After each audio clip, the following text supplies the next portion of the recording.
In this slideshow, we are attempting to illustrate what the bottom of the roof decking would look like after 4 roofs had been installed.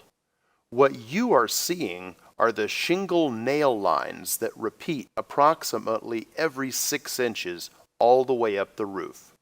Of course, in an actual scenario, most of the roofing nails get removed after each re-roof. However, in an effort to fully illustrate this for the camera, we decided to leave the nails in place. Also, we painted the nails to make them stand out. We also painted the backside of the OSB decking white so that the nails would stand out even more. How safe do you think it would be to walk on the surface of a roof deck with this many holes? Well, it is actually much worse in reality, as we did not use any roofing felt because we wanted to make the view of the nail lines clear and distinct for the camera.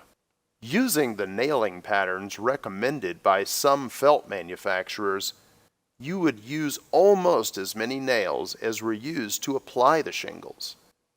Now imagine what that decking would look like with all of the nails from the felt in place as well.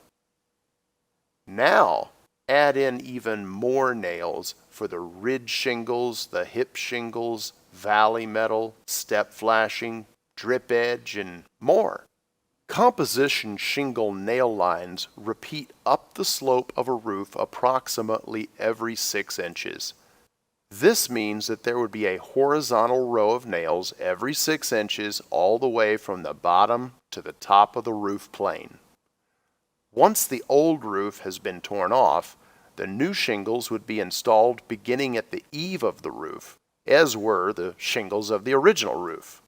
All things being equal, the nail lines for the new shingles would fall in the same place approximately every 6 inches as they did on the original roof. Most of the time, the nails would find good solid decking, but occasionally the nails would be driven directly into a prior nail hole or close to a prior nail hole. Through an experiment performed entitled Roofing Nail Pull Force Testing, it was found that many of the nails that were driven within a 1/2 of an inch of a prior nail hole seemed to hold with only a fraction of the strength of a nail that is driven into decking that has no nail hole around it. Of course, if it is driven into or just to the edge of a prior nail hole, there will be almost no adherence to the decking at all. With every roof that is torn off, the rows of nail lines are increasingly populated with prior nail holes, and the risk increases that you will have shingles that are more easily blown off. At 4 nails per shingle, it has been calculated that on the very first re-roof, as much as 10% of all the nails driven into the shingles would be driven within a 1/2 inch of a prior nail hole. For each re-roof thereafter, the percentage rises exponentially. Almost all roofing contractors are now utilizing nail guns to fasten roofing shingles.